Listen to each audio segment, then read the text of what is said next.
Conservatives and patriots got upset when William Barr said he would not be seeking any type of criminal prosecution against Barack Obama or Joe Biden in the entire Joe Flynn Russian collusion hoax. But then again, Democrats and liberals got upset when Governor Andrew Cuomo said yesterday that no one should be prosecuted regarding COVID-19 deaths when it comes to those in charge of administration and how to proceed during this pandemic. We'll explain it all.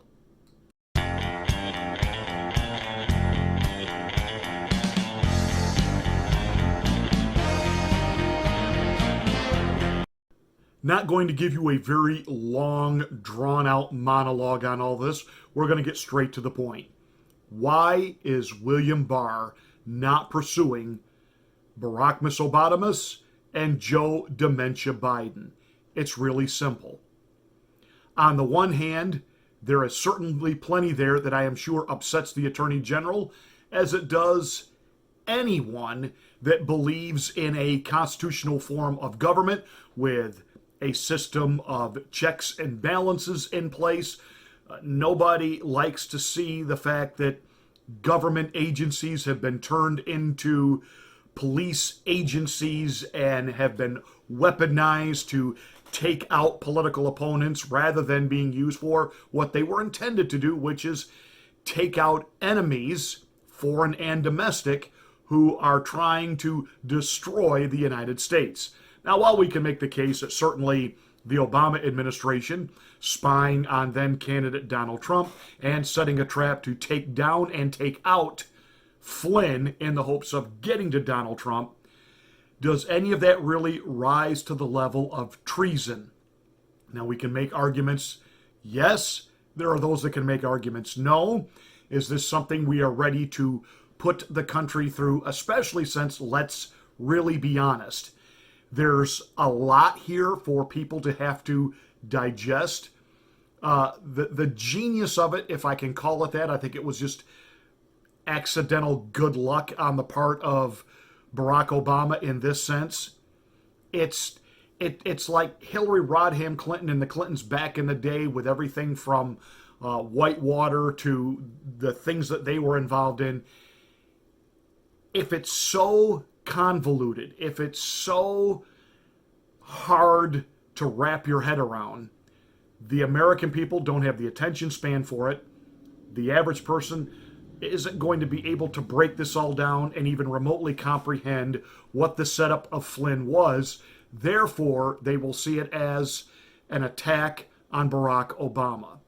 One of the great things that liberals do and do well, they cover their own tracks with what I call the spaghetti pile, that there's so much that you've got to sift and process and get through. Now, why were the liberals able to take down somebody like a Richard Nixon? Well, that was pretty simple. Everybody, whether you were educated, uneducated, whether you were from Harvard or a hillbilly, you could wrap your head around the fact that there were people from President Nixon's team that broke into the DNC headquarters and stole stuff, and Nixon covered up for it. That was it in a nutshell. And the problem is what Barack Obama did in directing the FBI to do what they did and putting pressure and influence on the CIA and all that. There's so much cloak and dagger, and you are dealing with agencies whose job it is to lie. And they will certainly lie to protect the president. They will lie to protect themselves. And William Barr knows that. And even though this is nasty and vile what they've done, to think that they are going to, any of them, see the inside of a jail cell, forget it. Forget it. He knows that the American people, this isn't simple enough to wrap your head around and get it out in a single sentence what was done, and that people can see it and go, yep, that's what they did, all right. The other aspect of this is, do we want to go down the road of prosecuting former presidents? You do know that what's happening to President Trump today is payback for Bill Clinton. I mean, and Bill Clinton was payback for Richard Nixon. I mean, is this really the precedent we are going to set? Now, I understand that there are certain fanatic libloons. They're going to try to go after Trump when he's out of office anyway. We got that. But at the end of the day, official Washington, they cover for themselves. Because again, it's not a Republican Democrat thing. It's not a conservative liberal thing. It's not a right versus left thing. It's a them versus us thing. And they will circle the wagons for their own. And as long as Team Trump doesn't really pursue criminal charges against the Obama administration, he can bluster about it, he can tweet about it. But the signal from William Barr was this: there's plenty there to be mad about.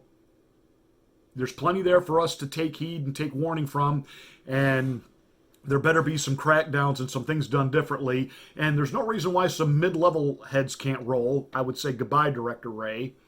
I would say at this point they're going to really do what they can to try to nail Comey to the wall. But if you think that there's going to be a prosecution of Barack Obama or Joe Biden, forget about it. Not going to happen. It's just not. Because again, that happens as soon as President Trump is out of office. You know, hey, these guys are already telling the Supreme Court they're going to try to impeach him again. So once he's private citizen Trump, can you imagine what they could bring after him, as far as they would have the weight of the American government, all the resources, all the money? I don't care how rich Donald Trump is. They could financially break him, ruin him, destroy him. So, that all said, that's why that's not going anywhere. Doesn't mean there are any there.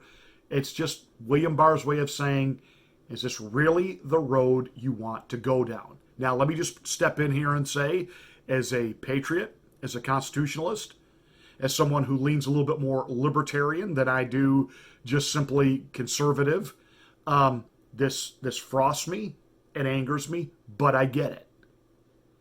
And as a man of faith, a man of theology, I also understand there is another judge, one who watches, and I promise you, life may not always be fair, but in the end, God makes sure that it's just. I'll say that again. Life may not always be fair, but in the end, God will make sure that it's just. And I promise you, it isn't Zen or New Ageism about things like karma. The Bible says, whatsoever a man sows, that shall he also reap. And these individuals that have sowed treasonous takedown coup of this president, they are going to reap what they have sown. Maybe not the way you and I think they ought to. Case in point, go back to the 2016 election cycle. And it was fun at those Trump rallies to hear them all chant, lock her up, lock her up. Should Hillary Rodham Clinton be locked up? Oh, yeah. Absolutely. But let's be really clear. She may not have been locked up, but justice has been served. Did she get elected? Nope. Is she in the proper frame of mind, health, and vitality to even be up to the job, to even be out in public for prolonged periods of time? Nope. Same is true with Joe Biden. And I've got a feeling something a lot worse waits for Barack Obama. Because again, life isn't always fair. But in the end, God is just. That said, President Trump says that, he takes chloroquine every day under doctor's orders to prevent from getting coronavirus, and the media goes spastic. They go ballistic. The New York Times says, president using unproven drug. It's not unproven. It's not unproven.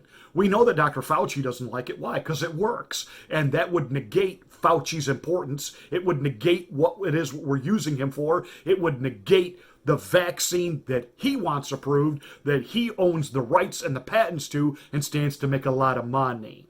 And his buddy Bill Gates has the patents and the rights to distribute it through a biochip, which allows that greasy little dweeb, that eugenic Nazi, to be able to fulfill his ultimate wet dream fantasy of, population control. But he would also make a lot of money selling the rights, the technology, the ability to do all this and monitor people to every world government. And that's all gone bye-bye because of President Donald Trump and how masterful he is. He doesn't come out and he doesn't take on Fauci and Bill Gates and all of this publicly. He doesn't fire Fauci. He lets him stand there wearing his stupid face mask, but not letting him say anything. And bringing out a new team of doctors saying that we are working round the clock at every major pharmaceutical company in this country and around the world, and we are looking for the vaccine, the drug that can treat this. If it's a combination of vitamins that works, whatever we find that works, we're going to use it. And we're going to make it available. And we're not going to make it mandatory, but we will make it available. That was a huge game changer here. Because again, at the end of the day, President Trump is a pragmatic, get something done, get a result. Something you point to is get a result. And chloroquine, it works. And doctors are using it, and they know it's successful. Fauci doesn't like it. And so you watch, the president is going to keep pushing in this direction, and the people are going to clamor for this because they want something that works. Andrew Cuomo said yesterday that no elected official should be prosecuted for any information that they have dispensed regarding COVID-19, even if it led to fatalities. Now, there are obviously those of us on the right, Fauci and this lockdown and what this has done to our economy, what this has done to people's mental and emotional state. Now, this wasn't about Andrew Cuomo giving them cover. This was about Andrew Cuomo protecting his own rear end, because it was his decision that put people infected with coronavirus in nursing homes. And now they got a real problem on their hand in New York. And he don't want to go to jail. He don't want to be prosecuted for that.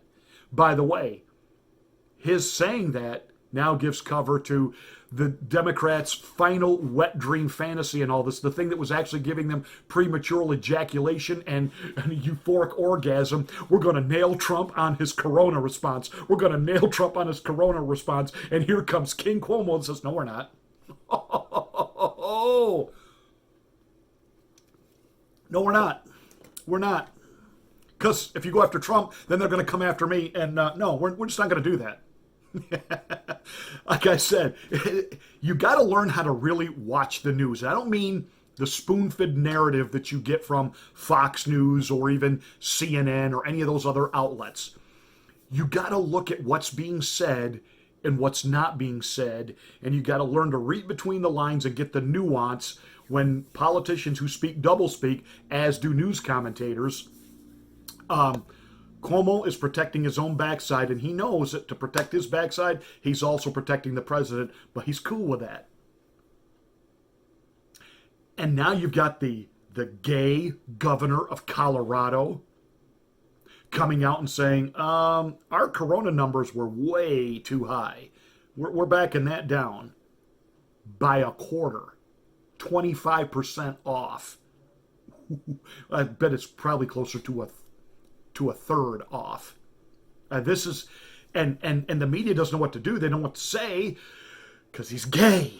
He's part of the LGBT community. He's got a husband and kids, and he's the poster child of liberalism. And he reopened, and he was the first one to legalize marijuana in marijuana stores and an open society. And he's saying that the corona stats are bogus crap. And he's reopened. So There are things that we have to look at right now that we, as conservatives, as Christians, need to say, God has a way of taking the very things that people try to do for nefarious reasons to inflict pain on us. God has a way of turning that right back around and using it on the people that created it. The Bible says, the curse causeless shall not come. What does that mean? It means when somebody tries to put a curse on you, God has a way of letting that boomerang back on them.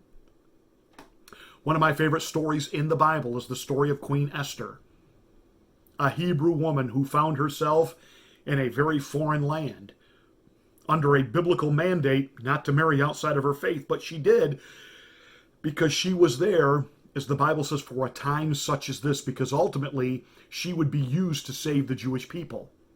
Because a wicked dude named Haman, who hated the Jews, but was advising the king, these Jews have got to go, they're rebellious, they're this, they're that, and he had created, if you will, hangman's nooses, that's where we get the name from, to do away with them. And when Queen Esther informed her husband, the king, that she was a Jew, and by his new law, he would have to execute her. Well, he liked his wife a lot. So, he reversed the law, and he killed Haman, the guy who came up with the plan, with his own means of demise. Boom. And I'm telling you, there are things to look at right now that you are watching people rise up. They are suing their states. Here in the state of Ohio, the governor had declared he was not ready to reopen gyms when he started rolling out Ohio's reopening plan. The gym owners got together, filed a lawsuit that it was not right, not fair, and unconstitutional that bars could be open. As a pastor, I go, yeah. What about the church? Big box stores could be open. Yep. What about the church? Well, gym owners said, what about us? And they filed that lawsuit. Very next day, out comes the governor with his list of things that if these gyms will do, they can reopen, and they will on Memorial Day. You have the state of Wisconsin. Their Supreme Court stepped in, said the governor had overreached, and ended the lockdown. Same thing is happening, I believe is it Wyoming? Another state Supreme Court just stepped in and overruled their governor and opened the state back up because he had extended his emergency powers jurisdiction. And now they're wide open. And these governors, even the ones that are doing the lockdown, they're watching this. Now, there are some that are emboldened. Newsom in California, but he's got a liberal Supreme Court. There's a nut in Michigan, Whitmer.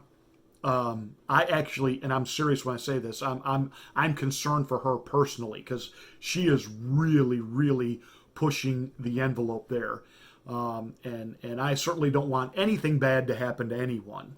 And it's just unbelievable what's happening in Michigan. They are an outright police state. Where I am is about an hour from Detroit, and there are people coming from Detroit to my town to get a haircut. And there's organizations breaking out all over Michigan, Democrats against Whitmer. I'm telling you, there is a boomerang, a backlash coming to these governors in these blue states. They are rising up against the governor of Virginia. And when I see polls like Biden is beating Trump in Virginia, now that's in one little section down by Washington, D.C., where all the libloons and parasites live. Nobody in their right mind believes that Joe Biden, who has lost all sense of reality and comprehension and a cohesive thought, nobody believes he's going to be elected to anything. That is the media continuing to lie to you. They lie, lie, lie. And the president has already announced if some of these states don't get their act together and getting things reopened, he is going to step in and do it for them. Boom, shakalaka boom, baby boom, Shazam, Batman. He wanted to do that initially, and the states screamed and yelled, "You're not a king. Well, we have states' rights." So he let the states do their thing. Remember, the cheerleader on all that was Andrew Cuomo, brother to Fredo Cuomo. And now look what's happened. And now you've got even Democrats in those states screaming, "Please let us open." Well, we shall see, because these are certainly interesting times. But again, let me just recap with this. Obama is not going to jail. Sorry to disappoint you. It's not going to happen. And the president is not going to go to jail or be impeached over his coronavirus response. And to a certain degree, he can thank Andrew Cuomo for that. Hey, that's it for this rant. Thank you so much for watching. Make sure you're a subscriber to the channel. Smack the bell to get notification of my rants, but you got to click the word all or YouTube won't tell you I'm here.